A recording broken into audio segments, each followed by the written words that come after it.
People always ask, where do you see yourself in 5 years? But I don't know where I'll be in a week. Maybe moving to the city out of reach or staying right here. But I don't know, we'll just have to see. I can't guess tomorrow, life is out of our control. I'm holding on to you, but the rest I'm letting go. I would like to say thank you for coming and supporting the first ever Mr. International Philippines Starlet. We could be chasing down our dreams, we'll know till it gets here. This life can be unfair, but one thing I know for sure is maybe in 5 years I'll be wanting more.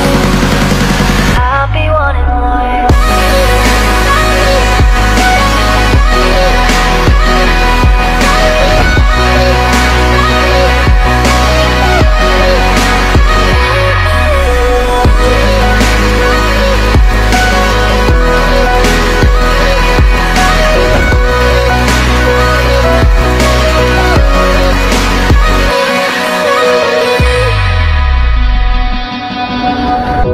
Stay above the noise of people wanna know the future.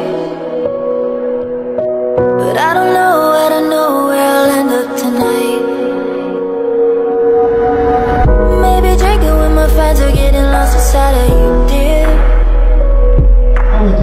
To all the candidates, guys, ayun, ibigay nyo yung puso ninyo sa competition na to kasi ito yung magiging door ninyo para sa another opportunity. Good luck, guys!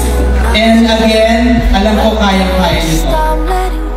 Baby, in 5 years, we could be dirt broke. We could be living like we're kings. Maybe in 5 years, we could be hopeless. We could be chasing down our dreams. We'll know till it gets here. This life could be unfair, but one thing I know for sure is baby, in 5 years, I'll be wanting more. I'll be wanting more.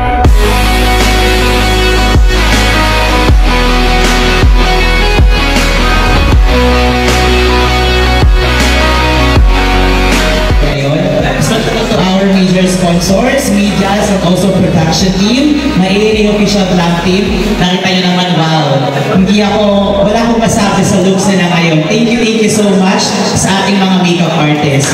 And syempre, sa ating MIP Philippines Organization, kay Attorney Manuel Davio at kay Sir Amir